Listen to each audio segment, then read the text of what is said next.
Thank you. Thanks so much. I think it would be a good time now to invite Ted Hsu to provide some concluding remarks. Please stay up here. And Ted, you can have my seat. I got some other big one, I don't know why, and it's very comfortable. You want to go to you can, no, you take that one. It's very comfortable, it's warm. So I give you the microphone, but I would like you to introduce you. So have a seat, and maybe you can, in case there are reactions from the panelists, we can then close. So, yeah, the last 10 minutes we did plan to get some comments from Ted Hsu. So let me just briefly introduce you. Ted earned a PhD in physics at Princeton University. That's the place Einstein chose when he left Berlin. He served as a member of parliament for the riding of Kingston and the Islands, and served as the Liberal Party critic for science and technology, post-secondary education, and federal economic development in Ontario. So very broad functions. In 2013, he became the winner of a Maclean's Parliamentarian of the Year award. He was voted by parliamentarians from all parties as the MP who best represents constituents. So that's like the Democracy Award. Congratulations on that. He regularly participates at the Canadian Science Policy Conference, where I meet him sometimes, where he explains to a broad audience how science and policy intermingle and how the real world works. And the last point on his website, which maybe summarizes you in a very point form: politician, period, physicist, business executive, environmentalist, science policy advocate, Kingston, Ontario, Canada. So thanks a lot for driving in from Kingston, and we're looking forward to your comments.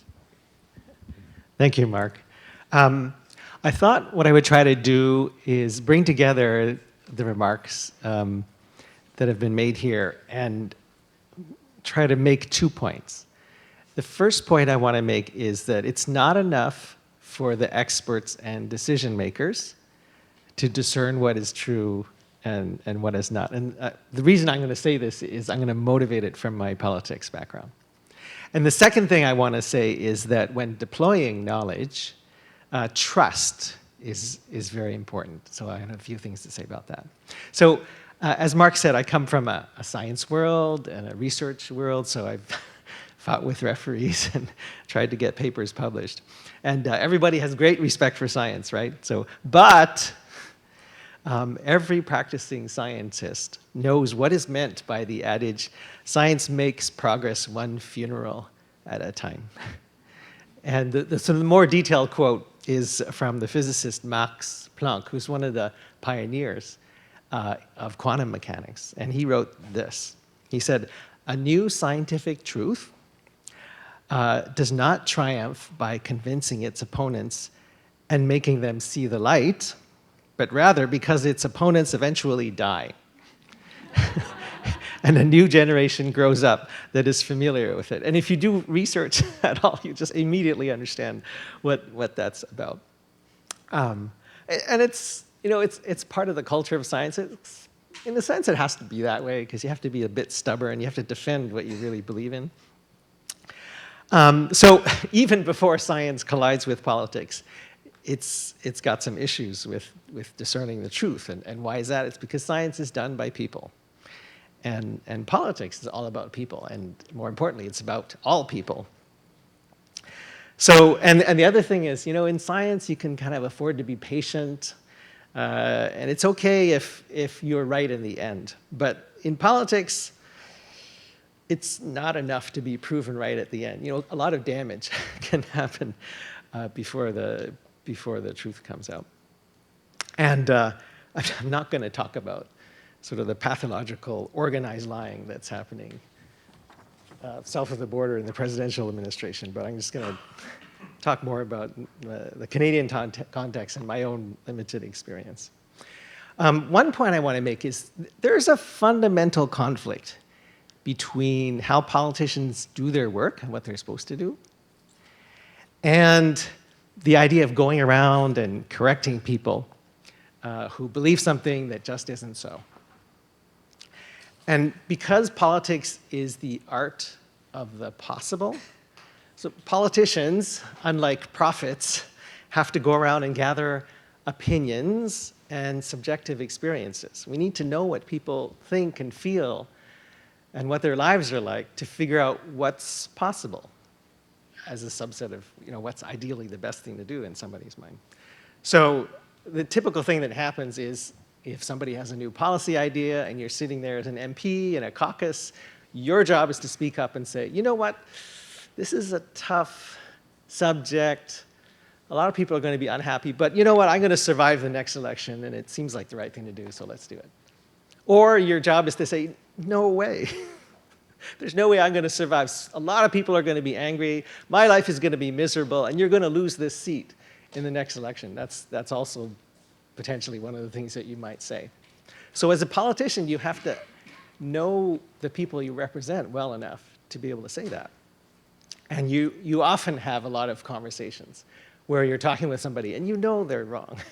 But your job is not to tell them that they're wrong. Your job is to listen to them, to tease out their personal experiences, their personal opinions, and their feelings, and to know what their life is like. Because you want them to nurture their opinions. You want them to share their experiences, because otherwise democracy would be dead if you didn't let people do that, and you didn't encourage that. Now, the problem is that, and Nancy mentioned, she said, it takes time to have these conversations, but time is the politician's scarcest resource. So a lot of the time, the best thing to do is to, when you think you sort of understand the person, you politely end the conversation and move on to the next person, because you need to talk to and understand a lot of people. And not to try to argue with them about what the facts are and what they aren't. And besides, if you argue with them, sometimes they just become even more set in their ways. So you need to encourage people to have different opinions and to express them. So at a very fundamental level, I think the job of political representation isn't easy to do in parallel with what I'll call prophecy, which is truth-telling and trying to tell people, no, you're wrong, and here's why. And I want to return to that at the end.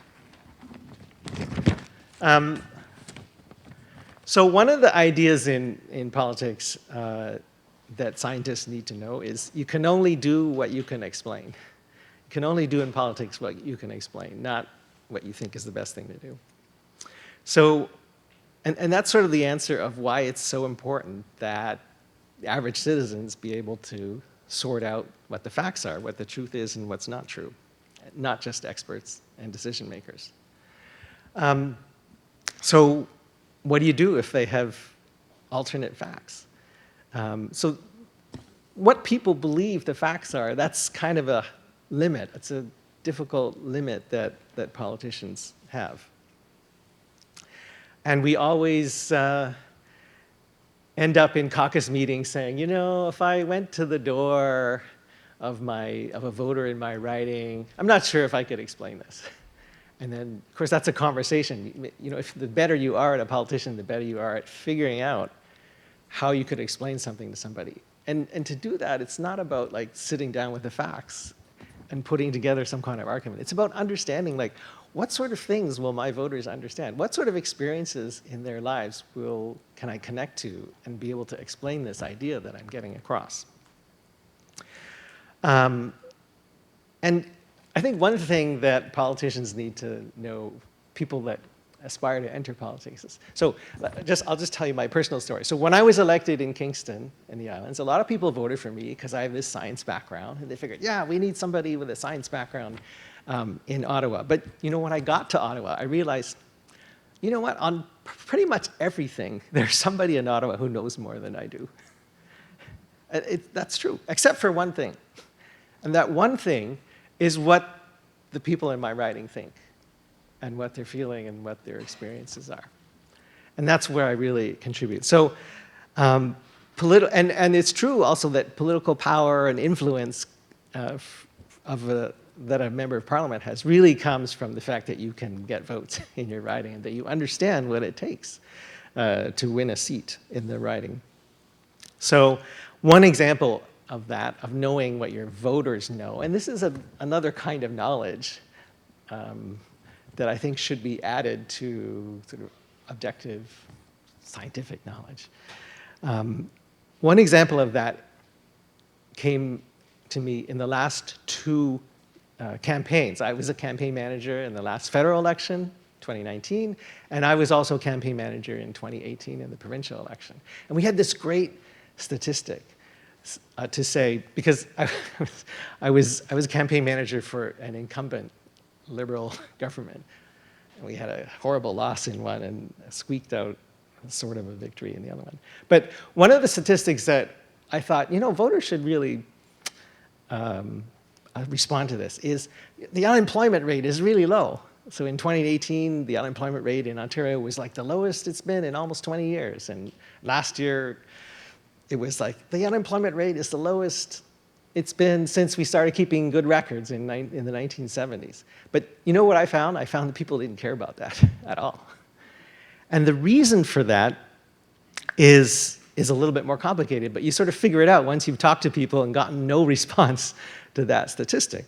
And that is that it's just not what people are feeling. A lot of the voters are feeling that life is becoming more unaffordable. They're seeing these high housing prices and or scarcity of housing.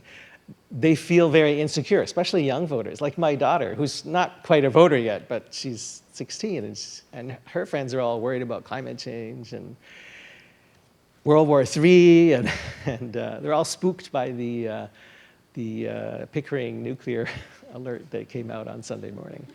So, and they're all asking me, and I realize that people their age are really worried about things. So this unemployment statistic doesn't really make any difference to them. And you only know this fact by talking to people and understanding them. And then you realize, the unemployment rate isn't something that it isn't a fact that you can really deploy.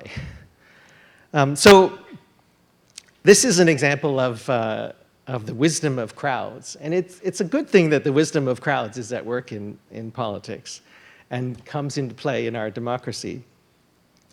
And I think that one of the important lessons for a new politician is this idea of humility, which was mentioned, I forget, was it Nancy or somebody mentioned it. And that is to never assume that you understand anything completely. There's always knowledge out there that is important that you don't know. So I sort of believe I believe that from observing lots of members of parliament from different places, that if voters are able to decide what the facts are and what's true and what's not true, and to deploy knowledge to form their own opinions, then I think that their representatives will, in effect, wanting to get reelected, will do the same. So the last couple things I want to talk about is trust in institutions, because I've talked about knowledge, but and wisdom of crowds, but we still have alternative facts and fake news and things like that. One of the pieces of advice I want to give has already been mentioned, I think, advice to researchers and educators, and journalists already know this, is two things. One is to communicate more with citizens, and the second thing is to build up your integrity in the eyes of voters, and always look out for universities, Jill, always look out for ways to defend the integrity of the academy. Politicians could really rely on that, would really like to rely on that as much as possible, but we can only go insofar as the average citizen trusts the academy. And we know that trust is hard to build. You can only build it very slowly, and it's been declining, I think, in recent years, maybe in many ways ever since World War II. So it takes a lot of years and a lot of effort, and so good luck. I think there's a lot of work, a lot of good, important work to do there. Thanks. Thank you so much. So it's 6 o'clock, we are at the end. Thanks so much for coming, for your interest. Thanks very much to the panel for very diverse and very, very deep thoughts that we have to think about that will help us, I believe. Thanks to Alex Trebek for his beautiful speech and also for the support from the Alex Trebek Forum. So with this, I wish you a wonderful evening. I hope you will come to another ISSP event in the future. Thank you. Thank you, Ted. That's perfect. I hope you...